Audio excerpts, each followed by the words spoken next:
অনেক বেশি ট্রেন্ডে চলতেছে এই ক্যান্ডেল থিমের কেক। আর আমি তো পুরো লোভে পড়েই বানাই ফেললাম। আর আমার মনে হয় না কোনো বেকারস বাদ আছে এটা বানাতে। আর কি এত বেশি সুন্দর। আর আমি তো পুরো লোভে পড়েই বানাই ফেলছি।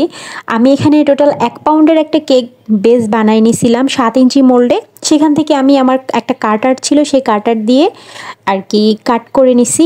এই জন্য এরকম চিকন একটা শেপ আসছে। আসলে এত চিকন মোল্ড আমার কাছে ছিল না। এটা কাপকেক দিয়েও হয় আমি দেখেছি।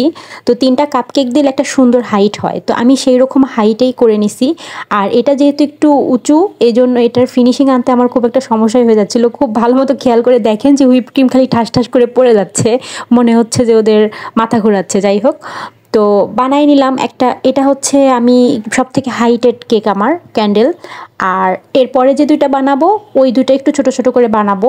তো আমি চিন্তা করছি যে যেহেতু একাই একবারই বানাচ্ছি, তাহলে আমি কেননা ২-৩টা কালার ট্রাই করে দেখি যে কেমন লাগে। তো আমি তো ফেসবুকে এতগুলো এত কালার কম্বিনেশন দেখেছি, আমার কাছে যেই কালারই দেখি সেটাই ভালো লেগে যায় যে এইভাবেই করব। তো যাই হোক, এতগুলো করা পসিবল না। আর যেহেতু কোনো অর্ডারের কেক না, এটা আমি শখ করেই বানাচ্ছি। এজন্য আমি ৩টা ক্যান্ডেল বানাবো ৩টা কালারের মধ্যে।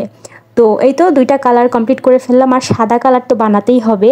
তো প্রথমে চিন্তা করছিলাম যে ৩টা বানাবো একই কালারের, পরে ভাবলাম যে না না, এটা করলে ভুল হবে। ৩টা ৩ কালারের বানাই এবং ৩ কালারেরই একটা সৌন্দর্য উপভোগ করি। তো বানানো শেষ। আর ক্যান্ডেলের ফিনিশিংটার দিকে আমি খুব একটা ফোকাস করি নাই, কেননা আমার কাছে মনে হয়েছে যে ক্যান্ডেলের বাহিরের ফিনিশিংটা একটু মানে একদম 100% না হলেও চলবে, এমনিতেই সুন্দর লাগবে। এই তো। আর ক্যান্ডেলের রিয়েলিস্টিক এই ভাবটা আনার জন্য আমি এখানে চকলেট গানাশটা ব্যবহার করেছি। গানাশের রেশিওটা এরকম ছিল যে আমি চকলেট নিয়েছি ৩০ গ্রাম আর ১০ গ্রাম নিয়েছি হুইপ ক্রিম। আর কালারফুল যে গানাশগুলো, এগুলো আর কি হুইপ ক্রিম গলায় নেওয়ার পরে এখানে সামান্য পরিমাণে ফ্রুট কালার ব্যবহার করে নিয়েছি। আর শীতকাল তো এই জন্য একটু পরপর মানে চকলেট গানাশটা একটুতেই জমে যাচ্ছিল। এই যে পিঙ্ক কালার গানাশটা একদম জমে গেছে, পরে আমি আবার একটু হিট করে নিছি। যাই হোক, হোয়াইট চকলেট গানাশটা আবার অনেক বেশি সেন্সিটিভ, ডার্ক চকলেট গানাশের থেকে অনেক বেশি সেন্সিটিভ। পরে আবার আরেকটু গলায় নিয়ে যে করে নিলাম। তো মাশাল্লাহ, আমার কাছে কেক ৩টা বানায় আমি এত বেশি স্যাটিসফাইড। আমি যে কত ছবি উঠাইছি এই কেকের তার কোনো হিসাব নাই। আর কত ভিডিও করছি, নিজের সঙ্গেও ভিডিও করছি। তো কখনো পেজে তো নিজের ভিডিওটা দেওয়া হয় নাই, ভাবতেছি দিয়ে দিব। আর এই যে জ্বালানোর পরে দেখেন, দেখে মনে হচ্ছে যে সত্যি সত্যি কোনো মোমবাতি জ্বালাইছি। তো আমার কাছে খুবই ভালো লাগছে। আপনারা চাইলে অর্ডার করে ফেলতে পারেন।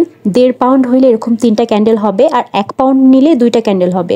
তো যাই হোক, আর সবাই বলবেন যে ক্যান্ডেল ৩টার কালার কেমন হয়েছে, আর আপনারা কোন কোন কালার ক্যান্ডেল দেখতে চান আমাকে জানাবেন, আমি বানিয়ে শেয়ার করব। আজকের মতো এই পর্যন্ত। সবাই ভালো থাকবেন। আল্লাহ হাফেজ।